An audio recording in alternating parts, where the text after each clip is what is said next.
Lily didn't return to the dance floor. The wedding reception continued around her. Music, laughter, champagne towers. But inside the bridal suite bathroom, she sat on the closed toilet lid, clutching a letter that had turned her world upside down. She read it once, then twice, then just stared at the paper like it might start bleeding. Her chest felt tight, not from sadness, at least not right away, but from confusion, from shame, from that sick, rising heat that comes when you realize something might have been a lie, but you never questioned it. He never showed up. He stopped calling. He just moved on. That's what her mother had told her, over and over. She'd repeated it so often, Lily could say it by heart. It was the version of the story she'd grown up with. Her father as the absent one, the cold one, the man who traded his daughter for freedom. But the letter told a different story. Receipts, evidence, the names of things only her real dad would remember. The ball at camp, the green hoodie with the unicorn print she'd lost at age 9 that he'd reordered from eBay. The trip to the science center that her mom had called a waste of time, but which she remembered loving. He hadn't forgotten. He'd just been forgotten. There was a knock on the bathroom door. Lily? It was Claire. Her voice strained but soft, like she was trying to pretend everything was still okay. Yeah, Lily replied. Her voice cracked. Sweetheart, come back out. Everyone's waiting. You're the bride. I need a second. A pause. Then, did you read it? Lily said nothing. I told you, baby. Your father always had a flair for the dramatic. This is just one of his guilt tricks. He wants you to feel bad for his mistakes. But what if they weren't all his? Silence. It was the first time Lily had ever questioned the narrative out loud. And Claire had no script prepared for that. That night, Claire's house, when the last guest left and the last rented wine glass was returned, Claire stood in her bedroom, staring at the same letter. Now folded, slightly crumpled, on her dresser. She hadn't told her husband about it. Not yet. She had spent years rewriting history so carefully that even she started to believe it. It was easier that way.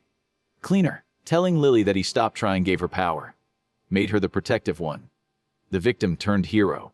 But now, the cracks were showing. Claire hated that letter, not for what it said, but for how quietly it dismantled her version of the truth. Meanwhile, at David's apartment, David sat at his kitchen table. Same whiskey glass. Same still apartment. No reply from Lily. Not that he expected one. He knew his daughter well enough to understand she needed time. To grieve the lie. To wrestle with guilt. Maybe even to hate him for making her feel anything on a day meant to be joyful. But still, he left his phone on loud. Just in case. 3 days later, the text came at 10:42 p.m. Lily, I don't know where to start. But I read it. I kept it. I cried. A lot. I think I need to talk to you. Not about money. Just us. David stared at the screen. No anger. No blame. No dramatic promise of reunion. Just honesty. It wasn't an apology. It was better. It was a beginning. Saturday morning, a quiet cafe on the edge of town. No frills. No Instagram filters. Just chipped mugs, worn leather booths, and the faint smell of cinnamon rolls. David arrived 15 minutes early. He sat at a corner table, facing the entrance. He didn't order. Didn't check his phone. Just waited. His leg bounced under the table, a nervous habit he thought he'd outgrown in his 20s. Every time the door opened, he looked up. And then, there she was. Lily. No wedding dress. No makeup artist. No crowd. Just a woman in jeans and a sweatshirt. Her hair tied back messily. Dark circles under her eyes that hadn't been there a week ago. She looked so much like her mother that for a second it stunned him. Then she sat down. No hug. No, Dad. Just a long pause. He offered a smile. Hi. She managed a small nod. Hi. They ordered coffee and water. Nothing more. Neither had the appetite. For a minute, they sat in silence, the air between them heavy with all the years they hadn't shared. Lily finally spoke. I don't know what to believe anymore. David nodded slowly. That's fair. She said you stopped calling, that you moved on, that you didn't want to fight for custody because I wasn't important enough. He didn't rush to correct her. He didn't snap back with bitterness. He simply reached into his coat pocket and placed a stack of neatly kept letters on the table. Each one addressed to Lily. All unopened. All returned to sender. I sent one every birthday, he said. For 14 years. They kept coming back, so I started keeping them. Lily stared at them, like they were museum artifacts from a past she never knew existed. She told me you didn't pay child support. I paid every month. I paid even when I got laid off and had to take contract work just to stay afloat. I paid alimony too. I just couldn't afford Disneyland and designer boots. Her voice was barely above a whisper. She made it seem like you didn't care. David's throat tightened. I cared enough to step back so you wouldn't grow up watching two people hate each other across a courtroom. He took a breath. I thought, maybe if I stayed quiet, she'd let me have a place in your life. Just one. But she made sure I didn't. Lily wiped at her eyes. She wasn't crying, not quite, but the cracks were showing. I think I was mad at you for not fighting harder. David nodded. And I think I was mad at myself for not knowing how to. They sat in silence again, but this time, it felt different. Softer, like the grief wasn't a wall between them anymore. It was a shared weight, resting on both shoulders. I don't want your money, Lily said suddenly. I know, David replied. I just want to know you. If that's still something you want. He looked at her then, really looked. At the pain in her eyes, the years they'd both lost, and the tiny spark of hope behind the heartbreak. I've wanted that since the day you were born, he said. That afternoon Claire's house, Claire watched from the upstairs window as Lily pulled into the driveway. She was alone. When Lily came inside, she didn't speak. She didn't ask for dinner. She didn't scroll through her phone like she usually did. She simply walked to the living room, took a seat across from her mother, and stared at her. You lied to me, she said calmly. Claire opened her mouth, but the words didn't come. And in that moment, she realized the thing she feared most wasn't losing control. It was losing the narrative.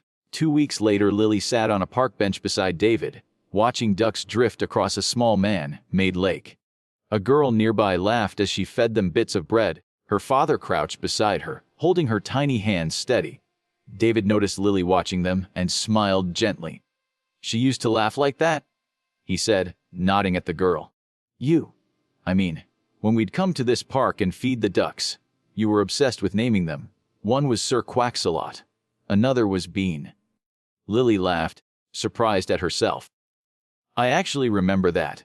She was starting to realize how many memories she had quietly buried, dismissed as unimportant or even imagined. They weren't imagined. They were real. Her father had been there, until he wasn't. But now she knew why. They didn't talk about Claire today. Not directly. Lily hadn't moved out of her mother's house yet. She wasn't sure she would. But things had changed between them. A distance had formed that even shared blood couldn't automatically close. Claire had tried. Apologized, sort of. She said things like, I did what I thought was best. And, I didn't want you to grow up resenting him like I did. But it all felt too convenient. Too rehearsed, and too late. What hurt most wasn't just the lie. It was how easily Lily had accepted it.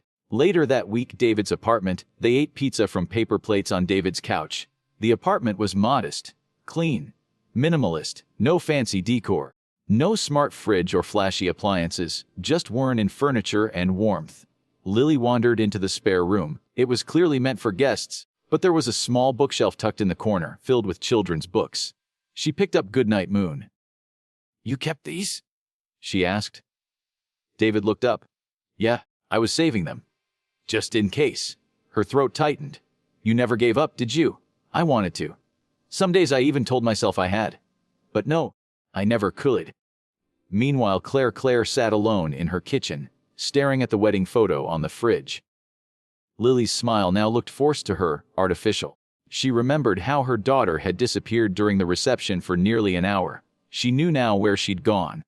Lily was distant, polite, still living at home, but emotionally elsewhere, and Claire couldn't force her to stay close anymore. The illusion had cracked, and her daughter had found her own eyes. Claire poured herself a glass of wine she didn't want and whispered into the silence. Hay was supposed to disappear. But he hadn't. He had endured. And that's what made her lose. 3 months later, David stood at the edge of a community center gym, watching Lily teach a ballet class to a group of little girls in pink slippers. Her posture was graceful, confident, just like her mother had once been before bitterness replaced elegance. When class ended, Lily jogged over, glowing with sweat and joy. "You stayed the whole time. I told you I would."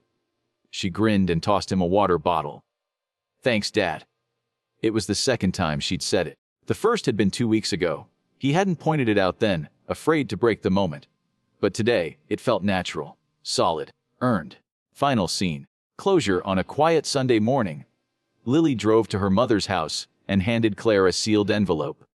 Inside was a photo of her and David at the park, laughing with ice cream cones. Below the picture was a note, "I love you. But I need the truth now. I need both parents to be honest, not just present. I hope one day we can be close again, but that day won't come through guilt or control. It'll come through truth.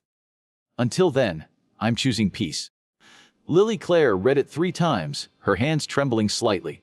She didn't cry. She didn't scream. She just folded the note, placed it back in the envelope, and stared out the window.